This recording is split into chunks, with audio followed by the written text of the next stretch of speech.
अस्सलाम वालेकुम। AI training के अगले लेक्चर में आपको खुशामदीद कहता हूँ। पिछले 3 से 4 लेक्चर में हमने मशीन लर्निंग की मुख्तलिफ टाइप्स का जायज़ा लिया कि कौन-कौन सी टाइप्स हैं और उनके मॉडल को ट्रेन करके अयूर मशीन लर्निंग स्टूडियो के अंदर देखा कि किस तरह से उनकी प्रैक्टिकली मॉडल ट्रेनिंग होती है। मशीन लर्निंग की 2 टाइप्स ऐसी हैं जो सुपरवाइज़्ड या अनसुपरवाइज़्ड मशीन लर्निंग के अलावा हैं। आज हम वो 2 टाइप्स डिस्कस करेंगे।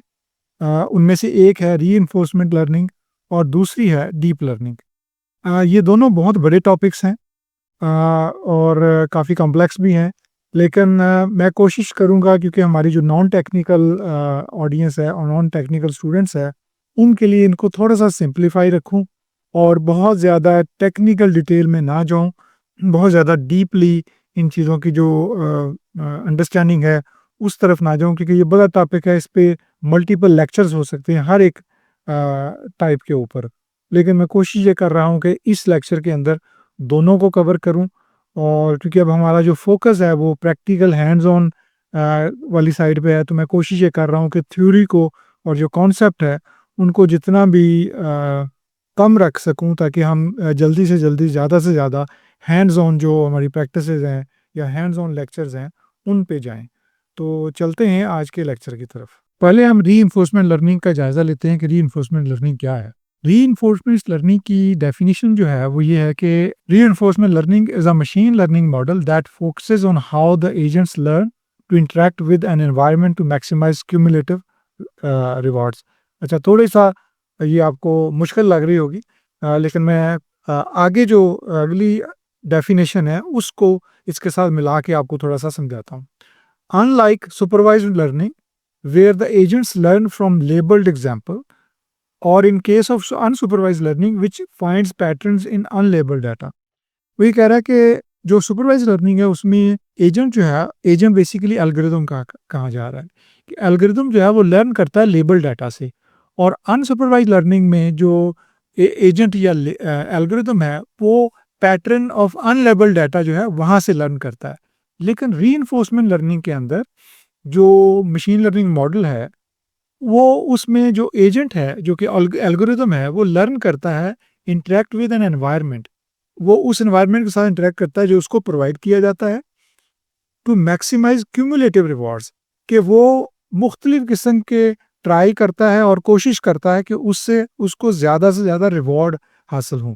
रिवॉर्ड और पनिशमेंट की बेस पे ये लर्निंग होती है। वो किस तरह से? ये तीसरा हिस्सा अगर देखें तो reinforcement learning realise on trial and error, learning through interactions with the environment. अच्छा, ये आपको ये बात जो है ये अगली स्क्रीन से ज़्यादा क्लियर होगी कि ट्रायल एंड एरर का क्या मतलब है और रिवॉर्ड और पनिशमेंट का क्या मतलब है। यहाँ पे अगर आप देखें तो ये जो एक छोटी-सी एग्ज़ाम्पल है कि जो बच्चा है, उसको अगर एजेंट कंसिडर करें, यानी कि एल्गोरिदम फॉर एग्ज़ाम्पल, इसको अगर हम एक दुनियावी मिसाल में लें, तो बच्चा जो है, वो एक्शन करता है, क्रॉलिंग करता है और उसके पास 2 ऑप्शन हैं। एक ऑप्शन ये है कि वो अगर फीडर की तरफ जाता है, तो उसको पता है कि वो फीडर जो है, उसका पेट भरता है और ये उसके लिए ज़्यादा अट्रैक्टिव चीज़ है, तो वो उसके लिए रिवॉर्ड है। लेकिन अगर वो चाय के गरम कप की तरफ जाएगा और उसका हाथ उसके साथ जल जाएगा, तो वो एज़ अ पनिशमेंट उसको लेगा। और ये बहुत ही नेचुरल लर्निंग प्रोसेस है, ट्रायल एंड एरर, जिसमें पनिशमेंट और रिवॉर्ड जो है वो 2 चीज़ें मिलती हैं, या आपको रिवॉर्ड मिलता है या पनिशमेंट मिलती है। ये सेम जो कॉन्सेप्ट है ये रीइंफोर्समेंट लर्निंग के अंदर लागू होता है। Reinforcement learning implies 3 main components: the agent, the environment and action. अब इस केस में एजेंट जो है वो बचा है, एक्शन क्रॉलिंग है, और जो उसका रिवॉर्ड है वो बेसिकली यानी जो उसका उसका रिजल्ट है वो रिवॉर्ड या पनिशमेंट है। और ये जो एनवायरनमेंट उसको मिला है जिसके अंदर वो ये चीज़ें ऑपरेट कर रहा है या जो कुछ इसके अंदर कर रहा है, वो कंप्लीट जो सारी चीज़ें मिलके ये एनवायरनमेंट क्रिएट करती हैं। The RL या reinforcement learning process involves an agent performing actions in an environment, receiving rewards and punishment based on those actions and adjusting its behavior accordingly. कि वो जिस तरह से उसको आगे से रिस्पॉन्स मिलता है उसके मुताबिक वो अपना बिहेवियर एडजस्ट करता है। इसका मतलब क्या है कि नेक्स्ट टाइम अगर वो जाएगा और उसको अगर पहले उसने चाय को गर्म चाय को हाथ लगाया तो वो दोबारा उसकी तरफ नहीं जाएगा। वो फीडर की तरफ जाएगा। तो बेसिकली वो उसकी एक लर्निंग हो जाती है कि यहाँ से उसको रिवॉर्ड मिलता है। और जैसे आपने पिछली जो स्क्रीन थी उसमें अगर आपने नोट किया हो तो जो लास्ट 2 वर्ड थे क्यूमुलेटिव रिवॉर्ड, कि वो क्यूमुलेट होता है इकट्ठा करना। तो वो कोशिश ये करता है कि ज़्यादा रिवॉर्ड इकट्ठे करे और पनिशमेंट की तरफ ना जाए। अब ये जो चीज़ है ये एग्ज़ैक्टली इस तरह से अप्लाई होती है रीइंफोर्समेंट लर्निंग के अंदर। मिसाल के तौर पे गेम डेवलपमेंट में। अब गेम डेवलपमेंट में क्या होता है कि अगर आपका जो खिलाड़ी है वो खतरे वाली साइड पे जाता है तो वो मारा जाता है, वो उसकी पनिशमेंट होती है। लेकिन अगर वो किसी न किसी ट्रेजर हंट में होता है और उसको कोई बॉक्स हाथ लग जाता है, वो डायमंड इकट्ठे कर लेता है तो उसको उसके पॉइंट्स मिलते हैं। तो ये रिवॉर्ड सिस्टम है। ये रीइंफोर्समेंट लर्निंग जो है ये गेमिंग के अंदर बहुत ज़्यादा काम आती है। अब यही कॉन्सेप्ट जो है वो मैं फर्दर थोड़ा-सा इसके जो कंपोनेंट्स हैं वो दोबारा इलैबोरेट करता हूँ यहाँ पे, कि इसमें जो एजेंट है, the agent is the ML algorithm, machine learning algorithm और द ऑटोनोमस सिस्टम। ऑटोनोमस करते हैं जो खुदकार जो सिस्टम होता है जो किसी पे डिपेंडेंट नहीं होता। मिसाल के तौर पे ऑटोनोमस कार जिसको कहते हैं, जो सेल्फ ड्राइविंग कार है, खुद ही चलती है। और इसी तरह जो एआई के एजेंट्स होते हैं, वो भी ऑटोनोमस सिस्टम होते हैं, वो खुद कार होते हैं, वो किसी पे डिपेंड नहीं करते। वो बगैर किसी हेल्प के, बगैर डिपेंडेंसी के वो काम करते हैं। The environment is the adaptive problem space with attributes such as variables, boundary values, rules and valid actions. तो एनवायरनमेंट वो होता है जिसके अंदर ये सारी एट्रीब्यूट्स होते हैं, सारी चीज़ें होती हैं, जहाँ पे उसके वेरिएबल होती है, बाउंड्री होती है, रूल्स एंड रेगुलेशन होते हैं और वैलिड एक्शन जो वो एजेंट परफॉर्म कर सकता है। तो जो बेसिकली एजेंट को जो एनवायरनमेंट दिया जाता है ये सारा ट्रायल एंड एरर करने के लिए, उसमें ये सारी चीज़ें होती हैं। The action is a step that the RL agent takes to navigate the environment. Action वो चीज़ें होती हैं जो जो एजेंट है वो करता है उस एनवायरनमेंट के अंदर। State is the environment at a given point in time. अगर इसको थोड़ा सा पिछली स्क्रीन के साथ देखें तो ये जो क्रॉलिंग है ये एक्शन है इस एजेंट की, ठीक है। और स्टेट क्या है, इस वक्त अगर वो सिटिंग स्टेट में है तो ये उसकी जो सिटिंग पोजीशन में है तो ये उसकी स्टेट है, ठीक है। और ये अगर वो क्रॉल कर रहा है तो ये उसकी क्रॉलिंग स्टेट है। तो ये इस चीज़ को स्टेट कहते हैं। The state is the environment at a given point in time. The reward is the positive, negative और zero value, in other words the reward और punishment for taking an action. तो रिवॉर्ड क्या होता है कि जो उसको उसके एक्शन की बुनियाद पे जो उसको रिजल्ट मिलता है, या रिवॉर्ड होता है या पनिशमेंट होती है, तो वो बेसिकली रिवॉर्ड के ज़ुमरे में आता है। और ये जो एजेंट है उसकी कोशिश ये होती है कि वो ज़्यादा से ज़्यादा रिवॉर्ड इकट्ठे करे और पनिशमेंट से अवॉइड करे। अब इसके जो एप्लीकेशंस हैं रीइंफोर्समेंट लर्निंग की वो तो बेशुमार हैं, लेकिन मैंने कुछ यहाँ पे मेंशन किए हैं जिसमें रोबोटिक्स एंड ऑटोनोमस सिस्टम है। जैसे कि रोबोटिक्स जो है, अगर जो रोबोट हैं वो जब वॉक करते हैं मिसाल के तौर पे, वो वहाँ से सीखते हैं। यानी अगर वो एक अनबैलेंस्ड सरफेस के ऊपर चलते हैं तो उनको पता चल जाता है कि इस एरिया के अंदर अनबैलेंस्ड सरफेस है और वो वहाँ पे बैलेंस करने की कोशिश करते हैं। और दूसरा ये कि जो कार्स हैं, for example self driving car हैं, उस उनके अंदर ऑटोनोमस सिस्टम होते हैं। जब लेट्स से वो लेन चेंज करती हैं, उनके सेंसर जो हैं वो उनको बता देते हैं कि आपके राइट साइड पे जो है कोई गाड़ी जा रही है, जो कोई दूसरा ऑब्जेक्ट है, तो यहाँ पे क्रैश हो सकता है। तो इन चीज़ों से लर्न करते हैं और दोबारा जो उनका सिस्टम है वो उनको पॉजिटिव साइड पे ले आता है या उस तरह के हादसा से बचा लेता है। इसी तरह गेमिंग की जैसे मैंने मिसाल दी कि गेमिंग के अंदर अगर आप डायमंड्स इकट्ठे कर रहे हैं, ट्रेजर इकट्ठे कर रहे हैं, तो अगर तो वो आपको उस डायरेक्शन में ट्रेजर मिल रहे होते हैं, तो आप उस डायरेक्शन में उस काम को ज़्यादा करते हैं। और जहाँ पे आपको लगता है कि आपका खिलाड़ी मारा जाएगा, वो आपकी पनिशमेंट होती है और वहाँ से आप अवॉइड करते हैं। ये भी रीइंफोर्समेंट लर्निंग की वजह से ही होता है। इसी तरह नेचुरल लैंग्वेज प्रोसेसिंग में जैसे जो चैटबॉट्स होते हैं, वो लर्न करते हैं कस्टमर की इंटरेक्शन से कि कस्टमर जो है उसका बिहेवियर, सर्टन जो चीज़ें हैं, ये सर्टन जो कम्युनिकेशन है उस पे क्या रिस्पॉन्स आता है तो अवॉइड करता है उस तरह के कम्युनिकेशन से चैटबॉट भी। इसी तरह फाइनेंस एंड ट्रेडिंग में रीइंफोर्समेंट लर्निंग का इस्तेमाल बहुत ज़्यादा हो रहा है। ट्रेडिंग सॉफ्टवेयर बन रहे हैं एआई के, जो कि स्टॉक इन्वेस्टमेंट के लिए बहुत हेल्प करते हैं और पोर्टफोलियो मैनेजमेंट के लिए बहुत हेल्प कर रहे हैं। और वो जिस साइड पे या जिन कंडीशंस के अंदर नुकसान होता है, उस उन कंडीशन से इन्वेस्टमेंट को निकालते हैं या उसमें वो इन्वेस्ट नहीं होने देते। हेल्थ केयर सिस्टम में जो पेशेंट मॉनिटरिंग सिस्टम है कि उसमें प्लस जो सर्टेन जो मेडिसिन्स हैं, उनके जो रिज़ल्ट्स हैं, उनको मॉनिटर किया जाता है और उस तरह उनकी डोज़ेज और जो प्रिस्क्रिप्शन है, उसके मुताबिक उसको फर्दर जो है वो एलोकेट किया जाता है। मार्केटिंग और एडवर्टाइज़िंग में इस तरह से काम आता है कि अगर जो सॉफ्टवेयर मार्केटिंग में हेल्प कर रहे हों या जो एल्गोरिदम मार्केटिंग में हेल्प कर रहे हों, जहाँ से उनको रिज़ल्ट बेहतर आ रहा हो, तो उसको वो एज़ अ रिवॉर्ड लेते हैं और जहाँ से उनको रिस्पॉन्स आना कम हो जाए या जहाँ जिस प्रोसेस में से रिस्पॉन्स ना आ रहा हो, तो वो बेसिकली उनका एज़ अ पनिशमेंट होता है और इस तरह से वो इनको रिफ़ाइन करते जाते हैं। तो ये बेसिकली हमारा था रीइंफोर्समेंट लर्निंग का। अब अगला जो हमारा लेक्चर है, वो उस पे मैं जाता हूँ और वो है हमारा डीप लर्निंग का। डीप लर्निंग को जानने से पहले हम देखते हैं कि आर्टिफिशियल इंटेलिजेंस, मशीन लर्निंग और डीप लर्निंग के दरमियान क्या फ़र्क है। आर्टिफिशियल इंटेलिजेंस एक ऐसी फील्ड है जिसमें स्मार्ट सिस्टम बनाए जाते हैं या स्मार्ट एप्लीकेशंस बनाई जाती हैं, जो मिमिक करती हैं, जो बिल्कुल इस तरह से बिहेव करती हैं जैसे इंसानी ज़हानत बिहेव करती है। और इसकी अगर डेफिनेशन देखें तो ये है कि development of smart systems and machines that can carry out task that typically require human intelligence. तो इस तरह के काम करती है जो आम तौर पे सिर्फ इंसानी ज़हानत ही कर सकती है।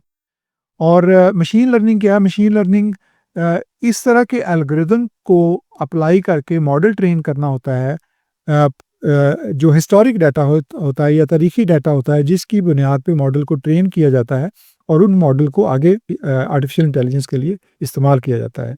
इस तरह की का जो प्रोसेस है या इस तरह की जो तालीम है, उसको मशीन लर्निंग कहते हैं।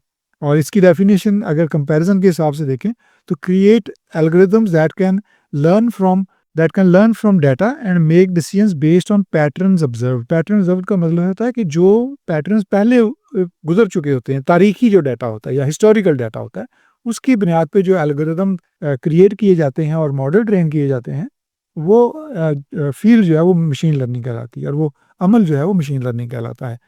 And requires human intervention when decision is incorrect. यानी अगर लेट्स से मॉडल की एक्यूरेसी हमारे मुताबिक नहीं आती, तो उसमें फिर ह्यूमन इंटरवेंशन की ज़रूरत होती है, यानी कि कोई ना कोई इंसान जो है वो उसको बेहतर बनाने के लिए या तो डाटा को चेंज करेगा या उसके एल्गोरिदम को चेंज करेगा। और जब तक हमारी मतलूबा रिजल्ट नहीं आते, एक्यूरेसी बेहतर नहीं आती, उसको ट्वीक किया जाता रहता है और ये प्रोसेस जो है ये मशीन लर्निंग के अंदर होता है।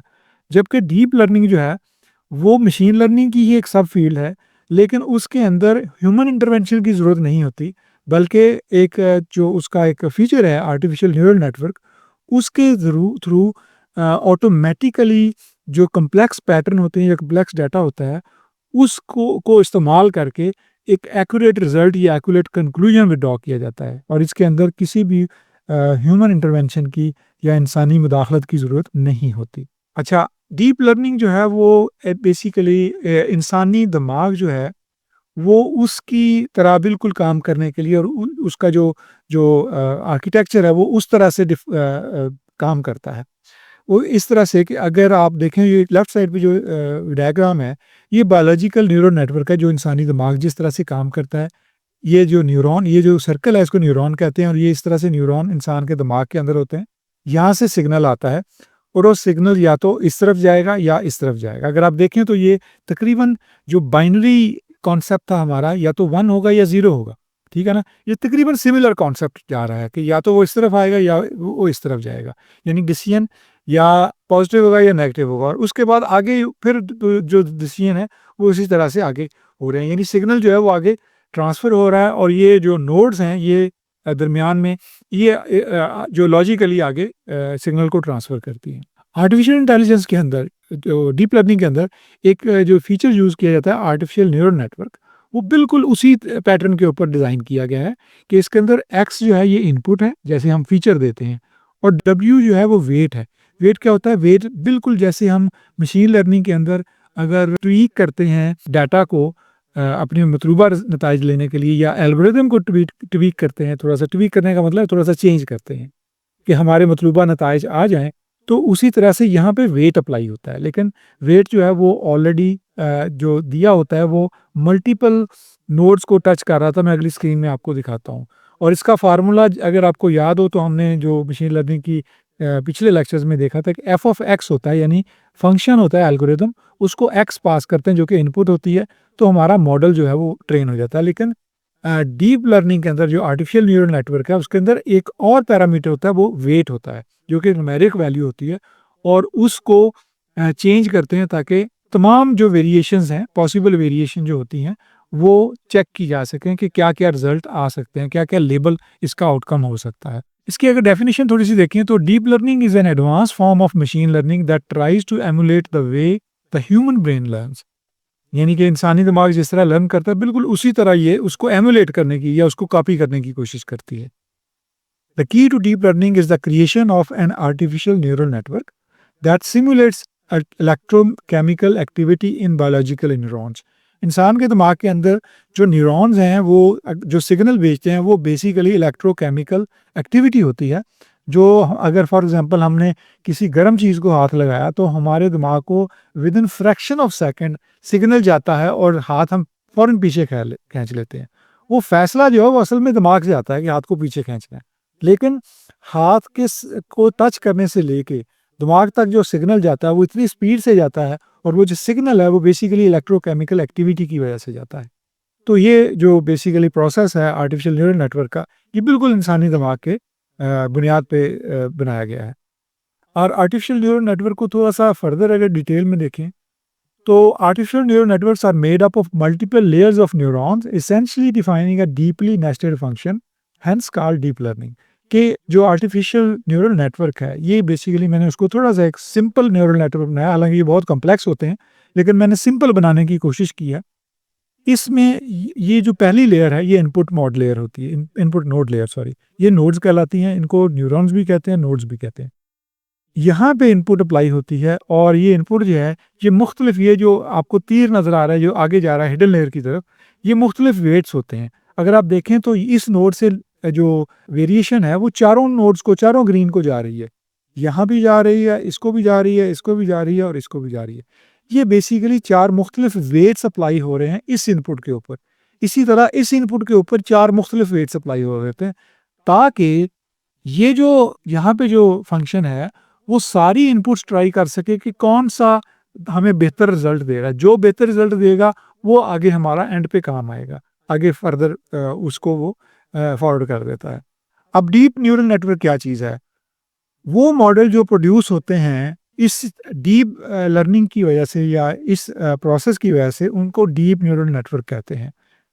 The models produced by it are often referred to as deep neural network। जो भी मॉडल ट्रेन होगा डीप लर्निंग के थ्रू या आर्टिफिशियल न्यूरल नेटवर्क के आर्किटेक्चर की बेस पे, उसको डीप न्यूरल नेटवर्क कहते हैं।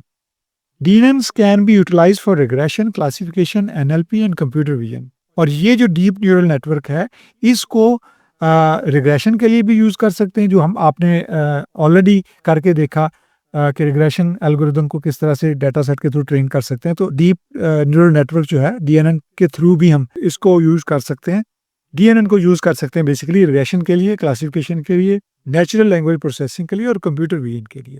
और ये जो छोटी सी डायग्राम है, इसमें मैंने थोड़ा-सा सिंप्लीफाई करने की कोशिश की है। आगे आपको नज़र आएगा कि ये थोड़ी-सी कॉम्प्लेक्स होती जाएगी।